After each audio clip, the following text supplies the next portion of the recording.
L'être humain est fondamentalement un tas de péchés. Lévitique 13, versets 1 à 15.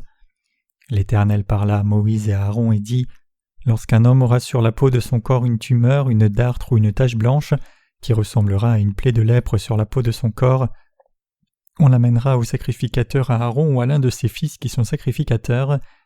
Le sacrificateur examinera la plaie qui est sur la peau du corps. Si le poil de la plaie est devenu blanc et que la plaie paraisse plus profonde que la peau du corps, c'est une plaie de lèpre. Le sacrificateur qui aura fait l'examen déclarera cet homme impur. S'il y a sur la peau du corps une tache blanche qui ne paraisse pas plus profonde que la peau et que le poil ne soit pas devenu blanc, le sacrificateur enfermera pendant 7 jours celui qui a la plaie. Le sacrificateur l'examinera le 7e jour. Si la plaie lui paraît ne pas avoir fait de progrès et ne pas s'être étendue sur la peau, le sacrificateur l'enfermera une seconde fois pendant 7 jours. Le sacrificateur l'examinera une seconde fois le 7e jour. Si la plaie est devenue pâle et ne s'est pas étendue sur la peau, le sacrificateur déclarera cet homme pur. C'est une dartre. Il lavera ses vêtements et il sera pur. Mais si la dartre s'est étendue sur la peau après qu'il s'est montré au sacrificateur pour être déclaré pur, il se fera examiner une seconde fois par le sacrificateur. Le sacrificateur l'examinera. Si la dartre s'est étendue sur la peau, le sacrificateur le déclarera impur. C'est la lèpre. Lorsqu'il y aura sur un homme une plaie de lèpre, on l'amènera au sacrificateur. Le sacrificateur l'examinera. S'il y a sur la peau une tumeur blanche, si cette tumeur a fait blanchir le poil et qu'il y ait une trace de chair vive dans la tumeur, c'est une lèpre invétérée dans la peau du corps de cet homme. Le sacrificateur le déclarera impur. Il ne l'enfermera pas car il est impur. Si la lèpre fait une éruption sur la peau et couvre toute la peau de celui qui a la plaie, depuis la tête jusqu'aux pieds, partout où le sacrificateur portera ses regards, le sacrificateur l'examinera, et quand il aura vu que la lèpre couvre tout le corps, il déclarera pur celui qui a la plaie. Comme il est entièrement devenu blanc, il est pur. Mais le jour où l'on apercevra en lui de la chair vive, il sera impur. Quand le sacrificateur aura vu la chair vive, il le déclarera impur. La chair vive est impure, c'est la lèpre. Très chaleureuse salutation à tous. Le passage des Écritures d'aujourd'hui est tiré de Lévitique chapitre 13 qui parle du diagnostic de la lèpre physique, mais je voudrais également évoquer la lèpre spirituelle. Toutefois, avant de décortiquer cette lèpre spirituelle, il est nécessaire d'expliquer la lèpre physique. Il est écrit dans le passage des Écritures d'aujourd'hui que si quelqu'un avait sur sa peau une tumeur, une dartre ou une tache blanche, on devait soupçonner une lèpre, et donc toutes les fois que de tels signes se développaient, cette personne devait être amenée chez le sacrificateur pour qu'il l'examine. Toutes les maladies nécessitent un diagnostic complet avant toute autre action. C'est pourquoi chaque fois qu'une personne était suspectée de lèpre, elle devait d'abord être examinée chez le sacrificateur. Cela implique qu'au plan spirituel, nous avons également besoin d'un diagnostic complet de nos péchés. Que dit la Bible à propos de la lèpre ? La Bible dit : s'il y a sur la peau du corps une tache blanche qui ne paraisse pas plus profonde que la peau, et que le poil ne soit pas devenu blanc, le sacrificateur enfermera pendant 7 jours celui qui a la plaie. Lévitique 13, verset 4. Toute personne suspectée de lèpre était d'abord mise en quarantaine. Si la plaie s'était étendue au moment où le sacrificateur examinait la plaie après 7 jours d'isolement, le sacrificateur devait la déclarer impure. La lèpre physique dont il est question dans le passage des Écritures d'aujourd'hui implique un message spirituel, c'est-à-dire qu'elle fait référence à l'exposition des péchés du cœur de l'homme. Tout le monde a péché devant Dieu et quand les gens pêchent à plusieurs reprises, ils peuvent être considérés comme des lépreux spirituels. Les êtres humains sont les descendants d'Adam, par conséquent tout le monde est né avec une nature pécheresse, et donc tout le monde commet des péchés pendant qu'il vit sur cette terre. Personne ne peut s'empêcher de pécher. Bien qu'il se trouve des gens qui se repentent de leurs péchés répétés et décident de ne plus jamais commettre de péché, parce que tous les êtres humains sont nés dans ce monde avec une nature pécheresse, ils ne peuvent pas éviter de pécher simplement parce qu'ils sont déterminés à ne pas pécher. Pour supprimer la nature pécheresse de l'humanité, du cœur humain qui est le maître par excellence de toute personne, cette nature doit d'abord et avant tout être transformée. Pour ce faire, on doit être purifié des péchés en croyant dans l'évangile de l'eau et de l'esprit, qui est devenu la justice du Seigneur, et le Saint-Esprit doit alors à ce moment devenir le maître de ce cœur. Une fois que cela se sera produit dans votre vie, vous commencerez à vous focaliser sur l'œuvre de Dieu, et vous commettrez par conséquent de moins en moins de péchés. Quand nous péchons, nous savons que cela est mauvais. Cependant, bien qu'ayant conscience de ce fait, notre nature humaine est telle que nous ne pouvons pas nous empêcher de pécher. Non seulement les gens commettent des péchés contre eux-mêmes, mais ils font aussi du tort aux autres et ils vivent ainsi dans la culpabilité toute leur vie. La Bible dit qu'il en est ainsi parce que tout le monde est fondamentalement né avec la graine du péché. Ce sont ces personnes que le Seigneur appelle impures. Les gens commettent le péché dans leur vie précisément parce qu'ils sont tous nés avec une nature pécheresse. Même quand ils essayent de ne pas pécher, ils continuent tout de même de pécher jour après jour. Il en est ainsi parce qu'ils ne connaissent pas la justice de Jésus-Christ, la manière dont on reçoit la rémission des péchés.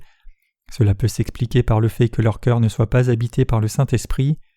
Dans la Bible, si quelqu'un avait une plaie qui touchait la chair en dessous de la peau, il était considéré comme un lépreux. Cela se réfère aux péchés du cœur humain qui sont fondamentalement plus profonds que les péchés extérieurs. Si quelqu'un a un cœur mauvais, tout le monde sait que cette méchanceté s'exposera forcément un jour. Il est vrai qu'il n'est pas bon que nous commettions des péchés, mais nous en commettons parce que nos cœurs sont remplis de mauvais désirs. Cela nous enseigne que nous sommes nés fondamentalement avec une nature pécheresse et que nous commettons nous-mêmes ces péchés. En d'autres termes, cela suit la même logique lorsque la chair d'un lépreux se dégrade à cause de la présence du virus de lèpre. Quand une personne accumule ainsi le péché, cela finira à coup sûr par le tuer. C'est cela la nature du péché. Dieu n'appelle pas impur ou pécheur sur la base de quelques péchés que nous aurions commis. Qui Dieu appelle-t-il pécheur ? Fondamentalement, Dieu considère les descendants d'Adam comme étant des pécheurs. Même si nous essayons de ne pas pécher aux yeux de Dieu, à cause de la nature pécheresse de nos cœurs, nous ne pouvons pas nous empêcher de commettre les péchés de façon répétée. Spirituellement, c'est ce genre de personnes qui sont appelées lépreuses spirituelles. Comme l'a dit le Seigneur, les mauvaises pensées qui sortent du cœur de l'homme, c'est-à-dire le meurtre, la jalousie, les querelles, le vol, le blasphème, la fornication, l'orgueil et la folie, sont les péchés fondamentaux de l'humanité. Les êtres humains commettent continuellement des péchés dans leur vie, précisément à cause de cette nature pécheresse, et c'est la raison pour laquelle Dieu les appelle pécheurs. Notre Dieu appelle pécheurs ceux qui commettent continuellement des péchés comme cela. Dieu n'appelle pas les êtres humains pécheurs sans aucune raison, loin de là. Dieu veut nous examiner et nous faire un diagnostic complet. Pourquoi sommes-nous alors appelés pécheurs devant Dieu ? C'est parce que nous sommes tous nés pécheurs. Ce n'est pas que nous commettions le péché seulement une fois toute notre vie. De la même manière que la lèpre se répand sur toute la peau, le péché aussi continue de se répandre dans nos vies de tous les jours. Quand on est plus jeune, on commet moins de péchés, mais à mesure que l'on grandit, l'on accumule de façon répétitive les péchés, et le poids de ces péchés augmente au fur et à mesure. Inévitablement, on finit par devenir un tas de péchés, ne faisant rien d'autre que commettre le péché pour le restant de sa vie. C'est de ce genre de personnes que le Seigneur a à l'esprit lorsqu'il parle de ceux qui ne sont pas encore sauvés. S'adressant à tout un chacun de nous, le livre aux Romains déclare « C'est pourquoi, comme par un seul homme le péché est entré dans le monde et par le péché la mort, et qu'ainsi la mort s'est étendue sur tous les hommes parce que tous ont péché. » Romains 5, verset 12. Cela signifie que nous sommes devenus pécheurs dès l'instant où nous sommes nés, juste parce que nous avons hérité la nature pécheresse de nos aïeux. Par conséquent, la Bible dit que nous ne pouvons pas nous empêcher de pécher tout au long de notre vie. Quand la Bible parle des pécheurs, elle parle de vous et moi. Nous qui sommes nés avec une telle nature pécheresse qui fait que nous ne pouvons pas vivre sans commettre le péché. Ainsi personne ne peut s'empêcher de pécher. Laissez-moi expliquer cela en faisant une analogie avec un pommier. Un pommier peut-il produire des poires ou des plaquemines ? Un pommier peut-il éviter de produire des pommes simplement parce qu'il ne veut pas en produire ? Non, pas du tout. Un pommier ne peut pas s'empêcher de produire des pommes puisque c'est cela même la nature. Il est obligé de fleurir pendant le printemps et obligé de porter des fruits pendant l'automne. Ainsi, de même qu'un pommier produit des pommes, ainsi les êtres humains naissent en héritant la nature pécheresse de leurs parents, et donc ils n'ont pas d'autre choix que de commettre toutes sortes de péchés. Donc tout type de péché, qu'il soit commis dans le cœur ou dans les actes, demeure un péché. Une fois nés, les êtres humains sont destinés à pécher jusqu'à leur dernier souffle. Nous avons été conçus comme pécheurs dans les seins de nos mères, et nous sommes nés dans le péché. David se rendit compte de cela et confessa dans Psaume 51, verset 5 « Ma mère m'a conçu dans le péché ». David dit que lorsque sa mère le conçut, il fut conçu et naquit dans le péché et l'iniquité. De qui nos parents ont-ils donc hérité le péché ? Ils l'héritèrent de leurs parents et ainsi de suite. Bref, nous sommes tous nés dans ce monde comme un tas de péchés. Nous sommes pécheurs parce que nous avons hérité chaque péché de nos aïeux. L'origine de nos péchés remonte à nos grands-parents jusqu'à Adam et Ève. En d'autres termes, nous sommes des pécheurs parce qu'Adam et Ève, les ancêtres de la race humaine, ont péché, et nous avons hérité de cette nature pécheresse en tant que leurs descendants. Nos aïeux péchèrent contre Dieu parce qu'ils tombèrent dans la tentation du diable. Le péché est entré en eux parce qu'ils ne crurent pas dans la parole de Dieu. Après leur chute, ils engendrèrent plusieurs enfants, et ces enfants héritèrent de leurs péchés et à leur tour les transmirent à leurs descendants jusqu'à nous. Les enfants ayant hérité des péchés de leurs parents, n'est-il pas naturel qu'ils agissent comme eux ? En effet, ils finissent par commettre les mêmes péchés. Même si on n'enseigne pas aux enfants les péchés commis par leurs parents dans la chair, cela n'empêche pas qu'ils commettent les mêmes péchés. C'est pourquoi il y a un adage qui dit « tel père, tel fils ». Ainsi, puisque nous les humains avons hérité les péchés de nos aïeux, il est impossible que nous évitions de commettre des péchés dans nos vies même si nous le souhaitions. Au temps de l'Ancien Testament, quand quelqu'un avait une tumeur ou une tache blanche sur la peau, il devait être examiné par un sacrificateur et mis en quarantaine pendant 7 jours. S'il était réexaminé après les 7 jours et que tout allait bien, il était déclaré pur, mais si la plaie s'était répandue sur toute la peau, il était déclaré impur, c'est-à-dire pécheur. Cela implique le fait que nous ne commettons pas le péché une fois ou 2 fois, mais nous péchons continuellement maintes et maintes fois. Voilà pourquoi tous les êtres humains sont appelés des pécheurs. La parole de Dieu est très différente des pensées humaines. Il est écrit dans le passage des Écritures d'aujourd'hui « Si la lèpre fait une éruption sur la peau et couvre toute la peau de celui qui a la plaie, depuis la tête jusqu'aux pieds, partout où le sacrificateur portera ses regards, le sacrificateur l'examinera, et quand il aura vu que la lèpre couvre tout le corps, il déclarera pur celui qui a la plaie, comme il est entièrement devenu blanc, il est pur. » Lévitique 13, versets 12 à 13. Nous pouvons voir par ce passage que ce sont ceux qui continuent de pécher qui peuvent recevoir la rémission des péchés. Cependant, dans le passage précédent, il est dit que quelqu'un qui a une éruption de lèpre devait être déclaré impur. Mais que dit Dieu dans le passage que nous venons de lire ? Il dit « Si la lèpre fait une éruption sur la peau et couvre toute la peau de celui qui a la plaie, depuis la tête jusqu'aux pieds, partout où le sacrificateur portera ses regards, le sacrificateur l'examinera, et quand il aura vu que la lèpre couvre tout le corps, il déclarera pur celui qui a la plaie, comme il est entièrement devenu blanc, il est pur. » Le mot « pur » ici implique la pureté spirituelle. D'une certaine manière, cela peut sembler paradoxal, mais cela demeure la parole de Dieu. La Bible dit ici que ceux qui pensent qu'ils ne commettent que quelques péchés sont en réalité ceux qui sont impurs. Est-ce ce genre de personnes que nous sommes, pensant que nous ne péchons que tous les 36 du mois de façon involontaire ? Comment ce genre de personnes se considèrent-elles ? Elles ne pensent pas qu'elles sont des pécheurs condamnés à aller en enfer. En revanche, elles se disent « Bien, en fait, je pense que je suis assez pur, je peux éviter de pécher si je fais un peu plus d'efforts. Même s'il est vrai que je pêche toujours, je peux tout de même éviter les types de péchés commis par les autres. » Alors que dira le Seigneur ? Dira-t-il que ces personnes sont pures ou les déclarera-t-il impures ? Il les déclarera impures. Pourtant, malgré cela, chacun se dit qu'il est vertueux. En revanche, Dieu déclare pur ceux dont la lèpre s'est répandue sur tout le corps. Si la lèpre s'est répandue sur tout le corps de la tête aux orteils, alors le sacrificateur disait « Tu n'es pas légèrement lépreux, mais tu es entièrement lépreux.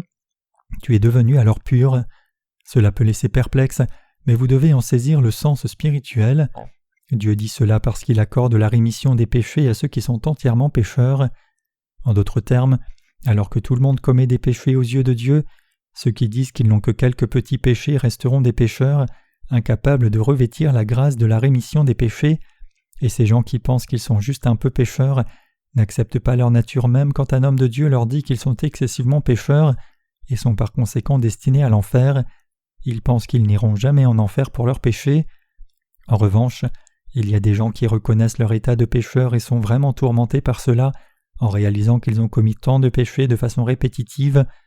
Ces gens commettent encore plus de péchés en cherchant à couvrir leurs péchés précédents. Ils savent qu'ils ne peuvent pas s'empêcher de pécher parce qu'ils sont trop faibles, et d'autres parmi eux commettent encore plus de péchés par désespoir en se disant « Je suis déjà ruiné, et il est clair que je commettrai encore plus de péchés. » Comment ces gens se considèrent-ils aux yeux de Dieu ? Ces gens savent clairement qu'ils sont des pécheurs. Vous devez réaliser que vous êtes ce grand pécheur. Si vous confessiez à Dieu « Seigneur, je suis un pécheur qui commet le péché tout le temps, sauve-moi de mes péchés, je t'en supplie », Dieu ne vous donnerait-il pas l'évangile de l'eau et l'esprit et ne vous purifierait-il pas une fois pour toutes ? Ce sont les croyants dans l'évangile de l'eau et l'esprit que Dieu déclare purs. Cela signifie que dans le Nouveau Testament, si quelqu'un reconnaît devant Dieu et devant la loi qu'il est pécheur, reconnaît qu'il est destiné à aller en enfer selon la parole de Dieu, et supplie le Seigneur de le sauver de tous ses péchés, le Seigneur effacera tous ses péchés une fois pour toutes avec l'évangile de l'eau et l'esprit et le rendra blanc comme la neige. Cependant, ceux qui ne connaissent pas la parole de Dieu pensent qu'ils n'ont pas commis assez de péchés et donc ils se disent qu'ils ne méritent pas d'aller en enfer. Il y a des gens qui pensent que tout ce qu'ils ont à faire c'est de s'occuper de quelques petites fautes, mais ces gens ne peuvent jamais croire dans l'évangile de l'eau et l'esprit et entendre Dieu leur dire qu'ils sont purs. Ceux qui clament devant Dieu qu'ils sont juste un peu pécheurs et ignorent sa parole ne peuvent pas être approuvés comme étant des personnes pures. Seuls ceux qui sont tout à fait conscients qu'ils sont entièrement pécheurs devant Dieu peuvent recevoir par la foi la grâce de la rémission des péchés manifestée dans l'évangile de l'eau et de l'esprit. Permettez que je vous répète que seulement ceux qui reconnaissent qu'ils ne peuvent pas s'empêcher de pécher continuellement, comme ils l'ont fait toute leur vie, peuvent croire dans l'évangile de l'eau et l'esprit donné par le Seigneur et ainsi recevoir la rémission des péchés. Tous les pécheurs doivent faire la confession suivante et demander l'aide de Dieu. « Seigneur, voici ce que je suis en réalité. Je ne suis par nature rien qu'une pile de péchés. Je te prie de me sauver de tous mes péchés. » Lorsqu'un pécheur prie ainsi, le Seigneur effacera tous ses péchés, car c'est la raison pour laquelle il a donné l'évangile de l'eau et de l'esprit. Le Seigneur lui dira qu'il a lavé tous ses péchés avec l'évangile de l'eau et l'esprit et l'a rendu blanc comme la neige. Ce sont ces gens qui peuvent saisir la justice de Dieu et ainsi recevoir la rémission des péchés par la foi. Que sommes-nous, nous les êtres humains, devant Dieu ? Fondamentalement, chaque être humain est un tas de péchés devant Dieu. Toute personne née dans ce monde commet beaucoup de péchés aux yeux de Dieu et des hommes. Réfléchissons donc à nos propres faiblesses encore une fois et examinons la parole du vrai salut. Pour ce faire, lisons Marc chapitre 7 pour comprendre d'abord comment tous les êtres humains sont pécheurs par nature. Il dit encore « Ce qui sort de l'homme, c'est ce qui souille l'homme, car c'est du dedans, c'est du cœur des hommes que sortent les mauvaises pensées, les adultères, les impudicités, les meurtres, les vols, les cupidités, les méchancetés, la fraude, le dérèglement, le regard envieux, la calomnie, l'orgueil, la folie, toutes ces choses mauvaises sortent du dedans et souillent l'homme. » Marc 7, versets 20 à 23. Combien de péchés y a-t-il dans le cœur de l'homme ? Comment vous sentez-vous maintenant après avoir lu ce que Jésus a dit des péchés de l'humanité ? Il est dit ici qu'il y a 12 péchés qui sortent du cœur de l'être humain. Il y a 12 mois dans l'année. De même, il y a 12 types de péchés humains. Nous sommes condamnés à commettre ces péchés de façon répétitive jusqu'à ce que nous mourions. Ce sont les péchés que nous commettons nous-mêmes. Nous commettons ces péchés de façon répétitive, les vols aujourd'hui, la méchanceté demain, les mauvaises pensées le lendemain, la fraude le jour suivant, les fornications le jour d'après, les adultères le jour suivant, les meurtres un autre jour et ainsi de suite, répétant ce cycle maintes et maintes fois. Ce sont les péchés que nous commettons continuellement jour après jour, mois après mois et année après année. Il est de la nature de l'homme de pécher ainsi continuellement, jour après jour, essayant différents types de péchés juste pour une question de nouveauté. Nous commettons tous des iniquités chaque jour. Les êtres humains sont destinés à pécher jusqu'au jour de leur mort. Dire que l'on est condamné à pécher toute sa vie ne concerne pas seulement les autres, mais cela nous concerne aussi. Quel genre de fruits un pommier produit-il pendant son temps de vie ? Il ne donne que des pommes même s'il ne le veut pas. Un pommier se dit « Je ne veux pas produire de pommes, je les déteste, elles pèsent tellement sur mes branches et récupèrent tous mes nutriments. » Et même si le pommier disait cela, que peut-il faire ? Il n'a pas de choix que de produire encore des pommes l'année suivante. Même si le pommier ne veut pas produire de pommes parce qu'elles pèsent trop, il en produira quand même. Étant venu à l'existence en tant que pommier, c'est tout à fait naturel qu'il produise des pommes toute sa vie, qu'il le veuille ou non. De même, étant donné que tout le monde est né avec le péché, il est clair que personne ne puisse s'empêcher de pécher, qu'on le veuille ou pas. Les êtres humains pratiquent le mal parce qu'ils sont nés avec une nature pécheresse. Les mauvaises pensées, les fornications, les meurtres, la jalousie, les querelles qui sortent du cœur de l'homme. Quand cette nature pécheresse se réveille dans nos cœurs, il produit des mauvais fruits, quelquefois manifestés sous forme de transgression. Une fois, j'ai visité une léproserie, un village construit à part et qui était habité par un groupe de lépreux. J'ai vu là-bas une femme extrêmement belle. Elle était une vendeuse de produits cosmétiques. Elle avait une peau magnifique. Je l'ai donc regardée pendant un long moment, mais je me suis rendu compte après qu'elle aussi souffrait de la lèpre. Pourtant sa peau était si douce et propre, telle une pierre précieuse. Cette femme n'était pas une patiente chronique avec une entière éruption de lèpre, mais elle était plutôt à l'état latent. Malgré sa maladie, sa peau était si douce qu'elle était beaucoup plus raffinée que celle des femmes ordinaires que nous rencontrons dans les rues. Sa peau était si belle que je ne pouvais simplement pas l'ignorer. Je me suis même dit « Ai-je déjà vu une femme avec une si belle peau ? Je me demande quelle pommade elle utilise, sa peau est si belle. » Nous étions des lépreux spirituels. On dit que quand quelqu'un est infecté de la lèpre, sa peau devient plus belle pendant un moment. Lorsque la lèpre infecte quelqu'un, elle progresse silencieusement pendant 3 ans sans que le patient ne le réalise, et cela prend 3 autres années avant que les symptômes ne deviennent assez évidents pour que les autres puissent s'en apercevoir.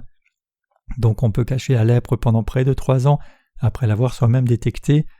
Il est possible de cacher les symptômes par exemple en bandant les plaies et en utilisant des faux cils. Après 6 ans d'infection, la peau commence à devenir plus douce quand on est infecté de la lèpre. Au début, la peau paraît plus jolie que la peau des personnes ordinaires. Ainsi, aux yeux des pécheurs, les transgressions des gens paraissent magnifiques. Regardez les gens qui commettent ouvertement et sans hésitation le péché. Regardez les gens qui se font de l'argent en commettant le péché. Ils paraissent si superbes, ils paraissent même si tape à l'œil. Quand nous commettons le péché devant Dieu, le corps entier de la tête aux orteils est marqué par les traces de nos transgressions. C'est notre nature en tant qu'être humain.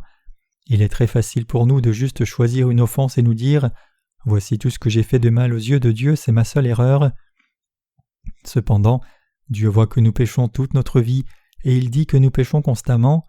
En tant que tels, nous sommes des lépreux devant Dieu. Quand nous nous tenons devant Dieu, nous devons réaliser que nos transgressions ne sont pas limitées à seulement de petites erreurs, mais nos pensées, paroles, actes, nos cœurs en un mot, notre être entier est totalement mauvais. Aux yeux de Dieu, nous ne pouvons pas éviter de commettre d'innombrables péchés jusqu'au jour de notre mort. Il n'y a pas un seul compartiment de notre vie qui soit propre, et nous sommes destinés à les combler de transgressions jusqu'au jour où nous nous tiendrons devant Dieu. C'est notre destinée en tant qu'être humain. Et c'est la raison pour laquelle nous les humains n'avons rien dont nous vanter devant Dieu si ce n'est notre foi dans la justice de Jésus. Nous n'avons rien dont nous enorgueillir excepté l'évangile de l'eau et de l'esprit dans lequel nous croyons. Nous ne sommes rien d'autre que des tas de péchés devant Dieu. Nous étions tous inexorablement destinés à aller en enfer à cause de nos péchés. Pourtant, malgré cela, malgré le fait que nous étions tous destinés à aller en enfer à cause de nos péchés, notre Seigneur a sauvé des personnes comme nous une fois pour toutes à travers l'évangile de l'eau et l'esprit. Nous n'avons pas vraiment conscience de combien nous sommes insuffisants devant Dieu. Il n'y a pas suffisamment de mots pour exprimer cela. Nous ne devrions pas avoir de péché devant Dieu, mais les mauvaises choses qui sont dans nos cœurs sont obligées de se manifester tôt ou tard. C'est la raison pour laquelle nous croyons dans l'évangile de l'eau et de l'esprit. Mon message du jour est que tout le monde est un tas de péchés. Nous les êtres humains sommes incapables de ne pas commettre de péché tout le temps de notre vie jusqu'à notre mort. Il ne se passe pas un seul jour sans que nous ne commettions de péché. Le fait que nous soyons des lépreux spirituels signifie ceci: nous devons réaliser que nous sommes des tas de péchés, et nous devons recevoir la rémission des péchés en croyant dans l'évangile de l'eau et l'esprit, car le Seigneur a dit que si la lèpre s'est répandue de la tête à la plante des pieds, il déclarera cette personne comme étant complètement pure. Mais si nous disons à Dieu « Je suis juste un peu pécheur », il sera pratiquement impossible pour nous de recevoir la vraie rémission des péchés. Dieu dit à ce genre de personnes qu'elles sont impures. Le secret de la rémission des péchés se trouve dans la miséricorde de Dieu accordée à tous ceux qui n'ont pas d'autre choix que de finir en enfer à cause de leurs péchés. Il en est de même quand il s'agit du moyen par lequel nous recevons la rémission des péchés en croyant dans l'évangile de l'eau et l'esprit. Notre rémission des péchés, c'est la bénédiction que Dieu nous a accordée par l'évangile de l'eau et de l'esprit. À tous ceux qui ne cachent pas leurs péchés à Dieu et par conséquent confessent qu'ils sont des pécheurs et implorent sa miséricorde, Dieu leur donnera l'évangile de l'eau et l'esprit, les amènera à croire dans ce véritable évangile et ainsi les déclarera purs. Voilà pourquoi Dieu est le Dieu miséricordieux. Donc ayant envoyé son propre Fils sur cette terre, Dieu purifia de tels pécheurs, les lépreux de l'âme, à travers l'évangile de l'eau et de l'esprit. Cependant, comme je l'ai déjà souligné, même s'il y a des gens qui pensent n'avoir commis que des péchés mineurs devant Dieu et ont donc beaucoup de choses à lui dire, clamant que même s'ils sont des pécheurs, ils ne sont ni entièrement pécheurs, ni destinés à aller en enfer, Ils n'auront pas d'autre issue que d'être jetés en enfer à cause de leur orgueil. Mes chers croyants, aux yeux de Dieu, tout le monde est un tas de péchés. Personne ne peut s'empêcher de pécher. Cependant, il y a des gens qui peuvent recevoir la rémission des péchés alors qu'il y en a d'autres qui vont tout droit en enfer. Tout cela dépend du fait que l'on ait oui ou non reçu la rémission des péchés en croyant dans l'évangile de l'eau et de l'esprit donné par Dieu. Les sauvés obtiennent leur salut en réalisant qu'ils sont destinés à aller en enfer, en implorant la miséricorde de Dieu et en croyant que le Seigneur leur a donné son propre corps et sang et les a délivrés de tous leurs péchés à travers l'évangile de l'eau et de l'esprit. En revanche, pour ceux qui s'illusionnent par le fait qu'ils aient commis seulement des péchés mineurs devant Dieu et qui par conséquent croient qu'ils peuvent devenir de bonnes personnes en faisant un peu plus d'efforts, tout ce qui les attend c'est la destruction. En d'autres termes, ces personnes seront jetées en enfer pour n'avoir pas cru dans ce que le Seigneur a fait pour les pécheurs. Vous et moi avons-nous juste commis quelques péchés devant Dieu? Avez-vous seulement commis quelques péchés? Bien sûr que non. De plus, nous allons tous continuer à commettre des péchés dans le futur. Cela est tellement évident.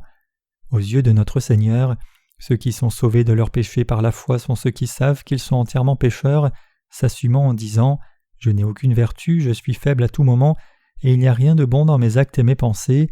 Je n'ai que des défauts. Sans le Seigneur, je n'aurai d'autre choix que d'être jeté en enfer. » C'est seulement ce genre de personnes qui peuvent être sauvées du péché en croyant dans la justice de Dieu. Notre existence humaine est telle que nous ne pouvons simplement pas être sauvés de nos péchés en corrigeant quelques petites erreurs devant Dieu. Depuis notre naissance, nous ne sommes rien d'autre que des tas de péchés. Il est de la nature humaine de pécher jusqu'au jour de notre mort. En un mot, nous sommes des lépreux spirituels. Quand quelqu'un est infecté par la lèpre physique, il développera des plaies sur tout le corps, sa peau se dégradera et il peut même perdre ses cils, son nez et ses oreilles. Mais qu'en est-il de quelqu'un dont le cœur s'est égaré? Une telle personne dont le cœur n'est pas au bon endroit peut-elle paraître en bonne santé aux yeux de Dieu? Bien sûr que non. Aux yeux de Dieu, le fait que le cœur se soit égaré est une maladie beaucoup plus grave que quand le corps tombe malade. En d'autres termes, il est préférable pour vous de souffrir de la lèpre physique que de la lèpre spirituelle. Si vous détestez quelqu'un plus que tout dans votre cœur, alors aux yeux de Dieu vous avez déjà enfreint à sa parole qui vous commande de ne pas commettre le meurtre. Quand votre cœur abrite une telle haine meurtrière, tôt ou tard cela se manifestera dans les actions et vous pourriez même finir par commettre le meurtre. C'est exactement ce que signifie avoir un cœur égaré devant Dieu, et c'est ce cœur qui vous conduit à commettre le péché du meurtre. À cause de ces péchés que nous commettons personnellement, et parce que nous sommes tous nés avec le péché, nous sommes destinés à aller en enfer à moins que nous ne soyons remis de ces péchés. Nous devons tous réaliser que nous sommes des lépreux devant Dieu, nous devons comprendre que nous ne sommes rien d'autre que des tas de péchés, et je vous demande tous de croire que le Seigneur a sauvé des gens comme nous une fois pour toutes par l'évangile de l'eau et de l'esprit. Et désormais, je vous demande de donner toute votre reconnaissance et toute la gloire au Seigneur dans votre vie.